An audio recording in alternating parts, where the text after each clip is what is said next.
इंतजार की घड़ियां खत्म हो गई हैं और मैं अपने यशस्वी प्रधानमंत्री जी का जरा मेरे साथ आप लोग बोलेंगे, स्वागत है भाई, स्वागत है, स्वागत है भाई, स्वागत है, स्वागत है भाई, स्वागत है। मोदी जी को जय श्री राम, मोदी जी को जय श्री राम। हम सबके बीच में विश्व के सर्वमान्य नेता, जन जन के प्रिय, विश्व के सबसे बड़े लोकतांत्रिक देश के प्रधान सेवक, देश के यशस्वी प्रधानमंत्री माननीय मोदी जी का देवरहवा बाबा के तपोस्थली रुद्र देवता के प्रांगण में देवरिया लोकसभा और बांसगांव लोकसभा की जनता की जनार्दन की तरफ से मैं आपको कोटि कोटि अभिनंदन करती हूँ, वंदन करती हूँ, प्रणाम करती हूँ। अभी लग रहा है नारा और लगाने का मन है, 2 बार और लगा लीजिए। स्वागत है भाई, स्वागत है, स्वागत है भाई, स्वागत है। मोदी जी को जय श्री राम। अब समय का अभाव देखते हुए कार्यक्रम को आगे बढ़ाते हैं। अब मैं आप लोगों से आग्रह करूंगी, आप लोगों का स्नेह बहुत है, लेकिन हमें कार्यक्रम को आगे बढ़ाना होगा। आपसे निवेदन करती हूँ, अपनी जगह पे बैठ जाएं। एक बार करकल ध्वनि से तेरे स्वागत करें, करकल ध्वनि से, करतल ध्वनि से। अब आपसे निवेदन है कि आप कृपया करके बैठ जाएं। मैं आमंत्रित करती हूँ, कृपया करके आप बैठ जाएं, जिनको सुनने के लिए आप लोग आतुर थे। मैं आमंत्रित करती हूँ माननीय प्रदेश अध्यक्ष श्री भूपेंद्र सिंह चौधरी जी को कि वो आए और ओडीओपी प्रोडक्ट और देवरहवा बाबा के स्मृति चिन्ह को देकर हमारे यशस्वी प्रधानमंत्री जी का स्वागत करें।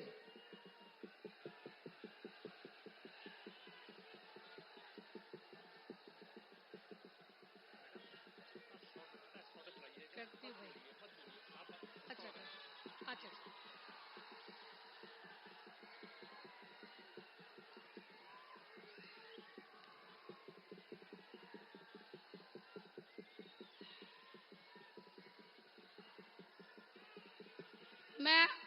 मैं आग्रह करती हूँ अपनी मंचासीन नारी शक्ति से कि वो आए और अपने उस नेता का, जिसने सुदूर गांव में बैठी हुई हमारी माताओं बहनों के लिए सिर पर छत की चिंता की, सड़कों पर बहनें लज्जित न हो इसकी चिंता की, हमारी बहनें सुरक्षित हो इसकी चिंता की, हमारी बेटियां गर्भ में पले इसकी चिंता करें, मुद्रा नीति और लखपति दीदी के माध्यम से उनको आर्थिक उन्नति की चिंता की और ये भी चिंता की कि वो देश के कानून बनाने में अपनी सहभागिता करें। भगवान रुद्र की मूर्ति देकर माननीय मोदी जी का स्वागत करें।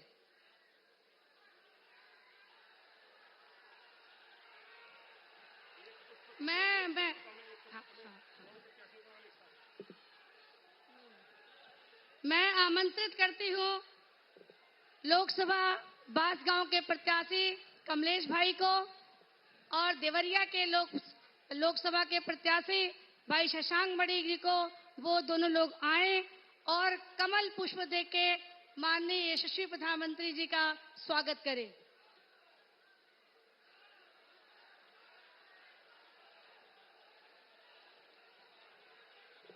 स्वागत करने के बाद कुशल संगठनकर्ता माननीय प्रदेश अध्यक्ष भूपेंद्र सिंह भाई साहब को मैं आमंत्रित करती हूं, वो आए और अपना स्वागत उद्बोधन दें।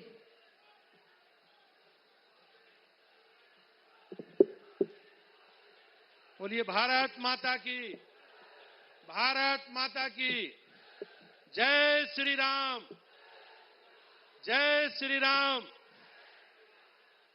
महर्षि देवरहवा बाबा की पावन साधना स्थली देवरिया में दुनिया के सबसे लोकप्रिय राजनेता और हमारे 140 करोड़ लोगों की सुख शांति समृद्धि और सुरक्षा के लिए निरंतर साधना करने वाले आदरणीय प्रधानमंत्री नरेंद्र मोदी जी का मैं स्वागत और अभिनंदन करता हूं।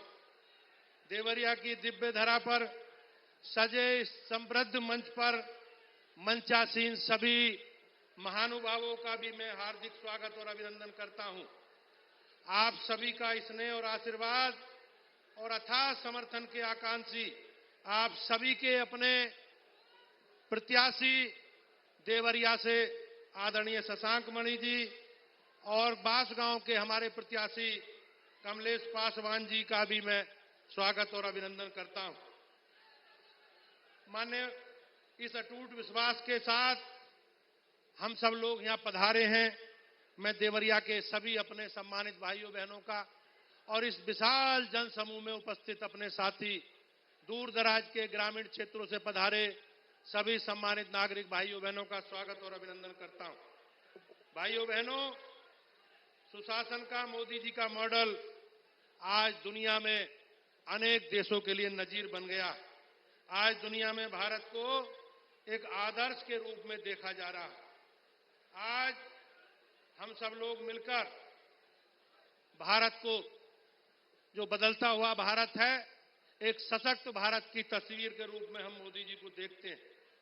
मोदी जी का कुशल मार्गदर्शन और उत्तर प्रदेश के लिए उनके विशेष लगाव और विशेष परिणाम के कारण पिछले 7 वर्षों में उत्तर प्रदेश जैसा बीमारू राज्य भी आज देश का ग्रोथ इंजन बनने की ओर आगे बढ़ रहा। भाइयों बहनों, उत्तर प्रदेश आज महाराष्ट्र के बाद सबसे बड़ी अर्थव्यवस्था के रूप में सामने आया। मैं जानता हूं कि आप सभी का आशीर्वाद और स्नेह माननीय प्रधानमंत्री जी के साथ आपका बहुमूल्य वोट राष्ट्रवाद, विकास और सुशासन की जीत को सुनिश्चित करने वाला होगा। मुझे विश्वास है कि आप सबको, हम सबको माननीय प्रधानमंत्री जी की, मोदी जी की गारंटी का पूरा विश्वास है और हम सब लोग भरोसा रखकर देवरिया और बांसगांव के सभी लोकसभा के लोग विकास और सुशासन के रूप में कमल खिलाने का काम करेंगे। मैं आप सभी का कोटि कोटि अभिनंदन करता हूं और भारतीय जनता पार्टी उत्तर प्रदेश की ओर से आज इस लोकसभा क्षेत्र देवरिया और बांसगांव में माननीय प्रधानमंत्री जी पधारे हैं। मैं उनका स्वागत और अभिनंदन करता हूं और आप सबसे आग्रह करता हूं कि भाइयों बहनों, पिछले 10 वर्ष में माननीय प्रधानमंत्री जी के नेतृत्व में जो आज देश बदलता हुआ देश और योगी जी के नेतृत्व में बदलता हुआ उत्तर प्रदेश हम सबके सामने है। हम सब लोगों को मिलकर आने वाले 1 जून को मिलकर घर घर जाना है, हर परिवार में जाना है और मोदी जी का संदेश घर घर तक पहुंचाना है। इस संकल्प के साथ हम सब लोग उपस्थित हुए हैं। आप सबका बहुत बहुत धन्यवाद।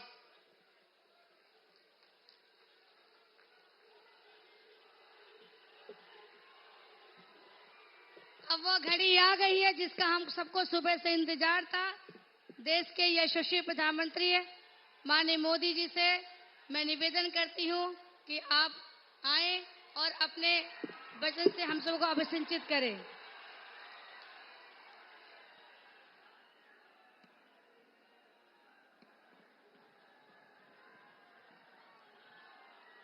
भारत माता की, भारत माता की, मां करवल दे की, मां करवल दे की। तरकुलहा देवी, बुढ़िया माई, गुरु गोरखनाथ और देवरवा बाबा की धरती से हम रहुआ सबके प्रणाम करतानी। साथियों, कल 6ठे चरण का मतदान भी खत्म हो गया है। अब आप लोग इजाजत दें तो मैं बोलना शुरू करूं। आप 2 मिनट आपका चलिए हो जाए।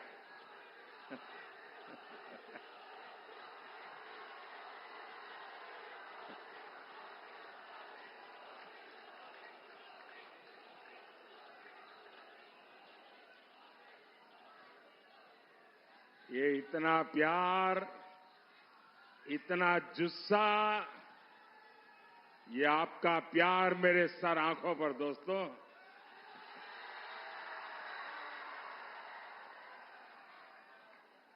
ये नौजवान तो हमारे जिगर के टुकड़े हैं जी।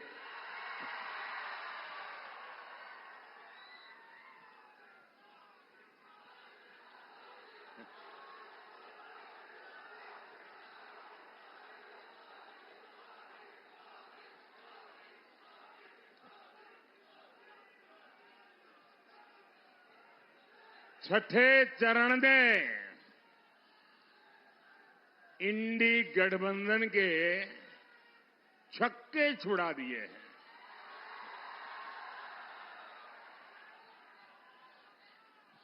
अब सातवें चरण में इंडी वालों पर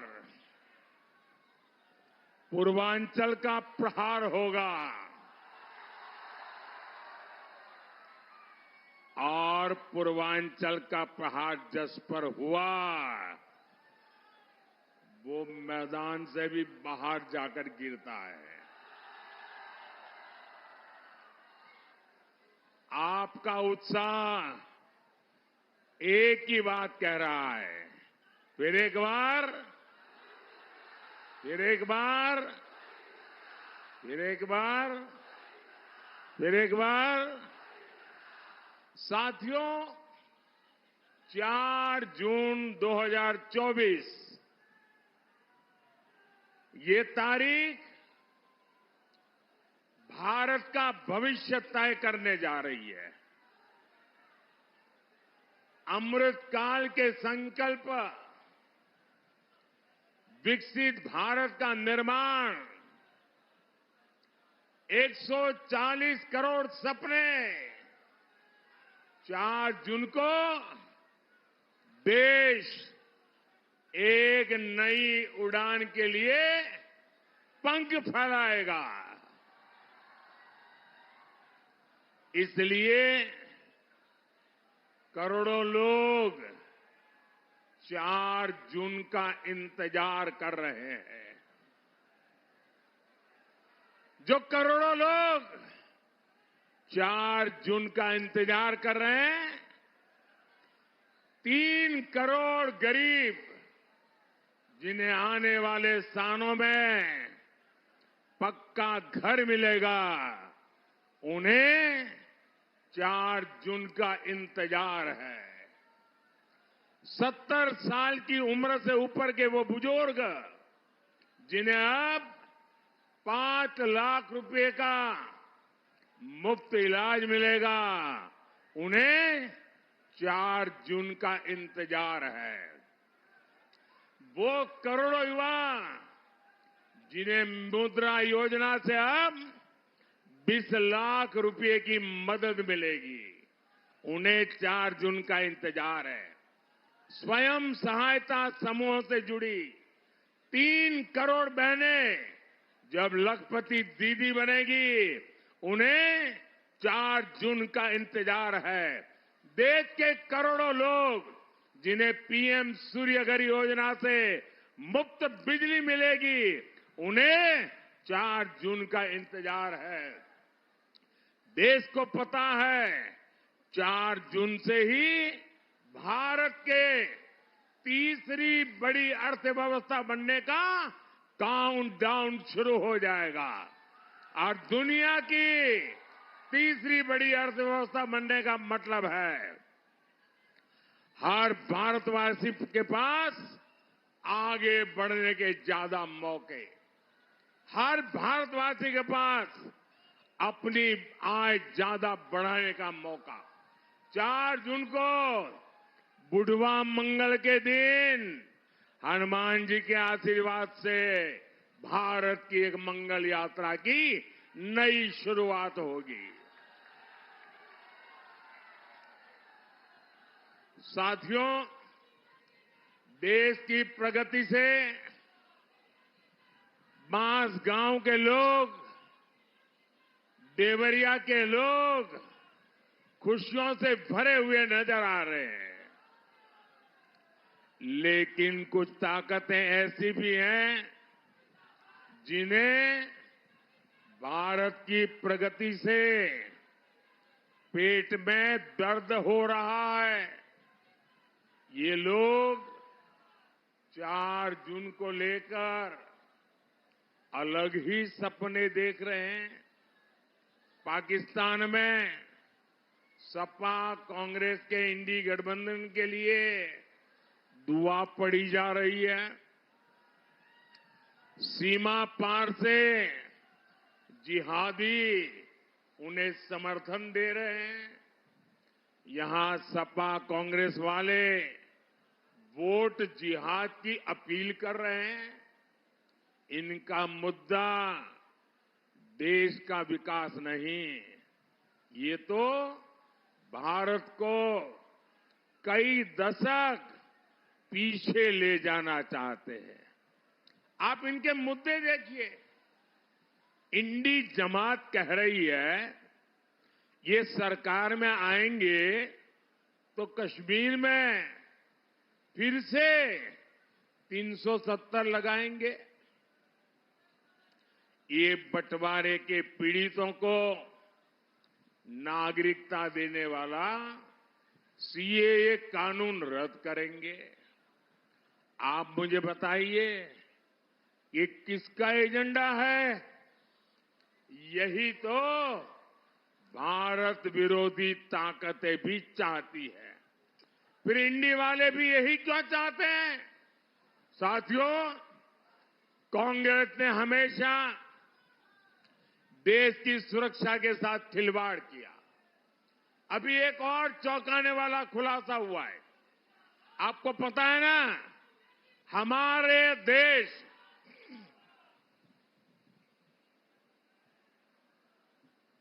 इतनी मात्रा में नौजवान है, तो जरा ये बड़ा महत्वपूर्ण मुद्दा मैं आज आपको बताने जा रहा हूं। मीडिया वालों के लिए भी नया होगा। आपको पता है हमारा देश ब्रह्मोस मिसाइल बनाता है, और वो दिन दूर नहीं जब यूपी में भी ब्रह्मोस मिसाइल बना करेगी। और ब्रह्मोस मिसाइल ऐसी है जिसका खौफ दूर दूर तक है। दुनिया के कई देशों में ब्रह्मोस मिसाइल की मांग रही है, लेकिन कांग्रेस को ये भी पसंद नहीं आया। जो देश भारत से ब्रह्मोस खरीदना चाहते थे, दुनिया के कई देश, कांग्रेस सरकार ने उनके सामने भी रोड़े अटकाए। आप जानते हैं क्यों? ये इंडी वाले चाहते हैं भारत रक्षा क्षेत्र में न आत्मनिर्भर बने और न ही भारत में हथियार एक्सपोर्ट करने की क्षमता पैदा हो। ये इंडी वाले चाहते हैं विदेशी हथियारों की डील होती रहे, इनकी दलाली आती रहे, बॉफोर्स घोटाले होते रहे, अगस्त वेस्टलैंड घोटाले होते रहे। बुकपात्रोची मामा को वो वाला खेल कांग्रेस जारी रखना चाहती थी। लेकिन भाइयों बहनों, आज हम रक्षा क्षेत्र में आत्मनिर्भर भारत की ओर मजबूती के साथ आगे बढ़ रहे हैं। हमारे यूपी में डिफेंस कॉरिडोर बन रहा है। देश का रक्षा निर्यात 21,000 करोड़ रुपए से ऊपर पहुंच गया है। अब आप बताइए, देश में डिफेंस कॉरिडोर बनाने वाली सरकार होनी चाहिए या दिवाली वाली, या जो हर मौके पर, दिवाली हो या होली हो, हर मौके पर जो दलाली ही करना चाहते हैं। क्या दलाली करने वाली सरकार चाहिए क्या? साथियों, ये कांग्रेस और सपा, ये इंडी जमात वाले, इनकी राजनीति का एक ही मकसद है, तुष्टीकरण। तुष्टीकरण के लिए हमारी आस्था को गाली देते हैं। ये कांग्रेस पार्टी राम मंदिर प्राण प्रतिष्ठा, रामलला प्राण प्रतिष्ठा का अवसर, उस निमंत्रण को ठुकरा देती है।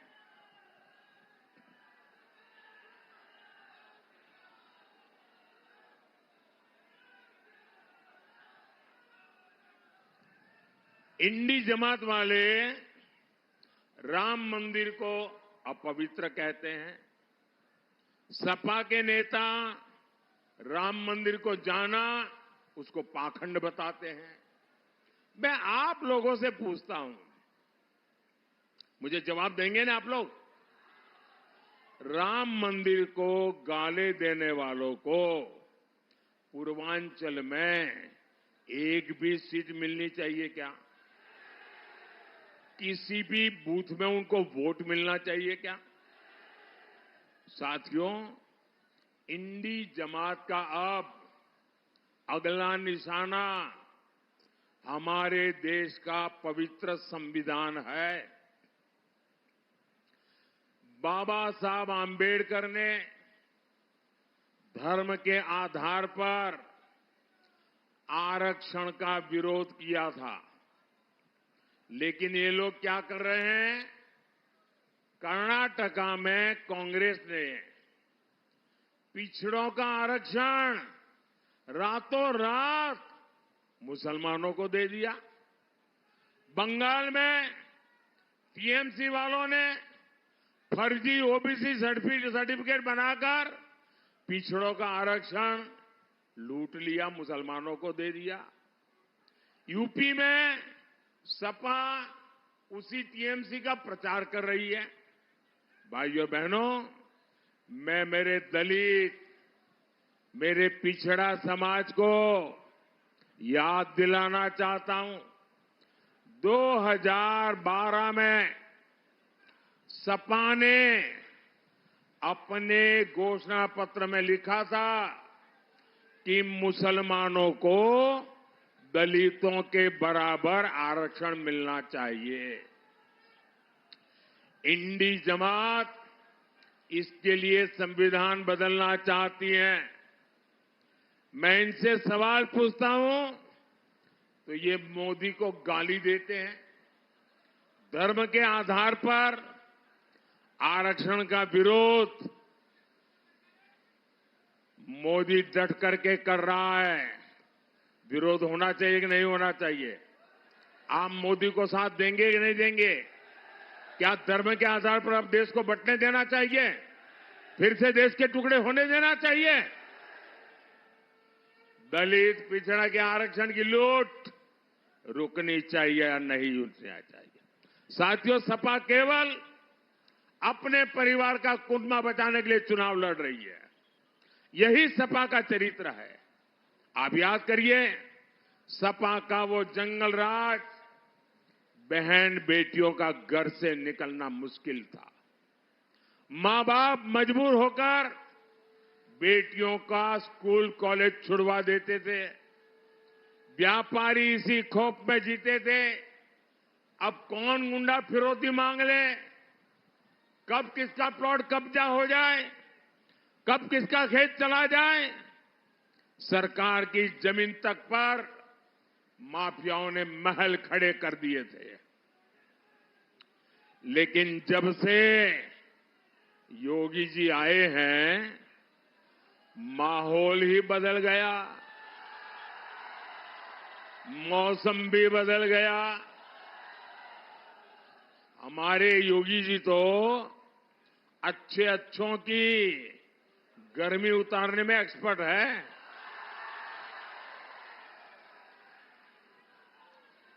अब माफियाओं की मौज खत्म हुई है।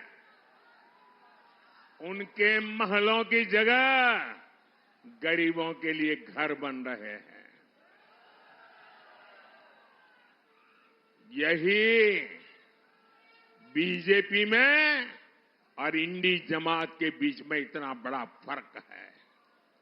साथियों, आज यूपी के लोग गर्व से कहते हैं कि हम यूपी से हैं, सिरा तान करके बोलते हैं।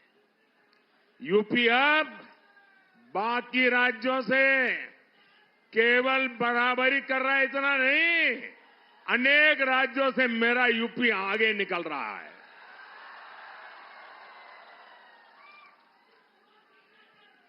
मैं यूपी का सांसद हूं, आपका पड़ोसी हूं। मुझे गर्व हो रहा है कि आज मेरे यूपी में देश के सबसे ज्यादा एयरपोर्ट वाला राज्य मेरा यूपी है। सबसे ज्यादा एक्सप्रेसवे वाला राज्य मेरा यूपी है।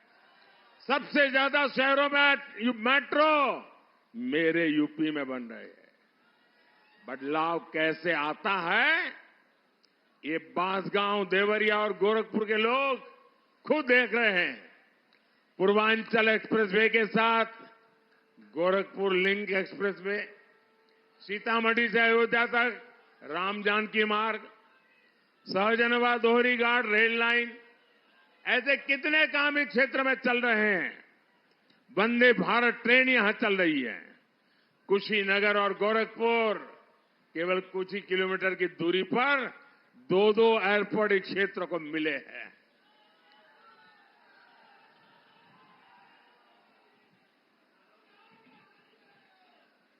अच्छी स्वास्थ्य सेवाओं के लिए गोरखपुर में नया एम्स खुला है। कुशीनगर में नया मेडिकल कॉलेज भी बन रहा है। 10 साल के भीतर ये विकास कार्य, लंबी लिस्ट है, लेकिन मोदी तो कहता है ये तो अभी ट्रेलर है, ट्रेलर। अगर ट्रेलर इतना शानदार है तो आने वाले 5 साल कितने मजबूती से देश को ऊपर ले जाएंगे, आप अंदाज लगा सकते हैं। भाई और बहनों, पिछली सरकारों के शासन में यहां किसानों का बहुत नुकसान हुआ। अधिकांश चीनी मिलें बंद हो गई। किसानों को गन्ने की खेती छोड़नी पड़ी। हमारी सरकार सपा के इन गड्ढों को भी भरने का काम कर रही है। हमने गन्ने के लिए एफआरपी बढ़ाया है। गन्ना किसानों का हजारों करोड़ रुपए का बकाया चुकाया है। बांसगांव, देवरिया के किसानों को पीएम किसान सम्मान निधि के भी 1,500 करोड़ रुपया मिले हैं। साथियों, 1 जून को आपका वोट बांसगांव, देवरिया और देश का भविष्य बनाएगा। आपका एक एक वोट सीधा मोदी के खाते में जाएगा।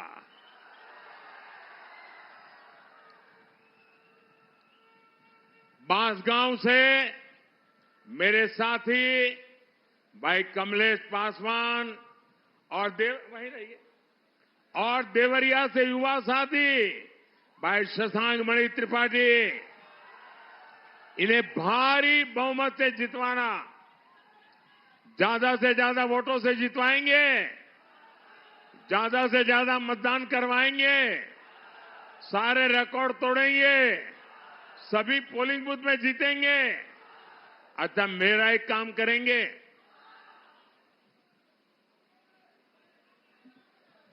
बड़े कमाल के लोग हो यार।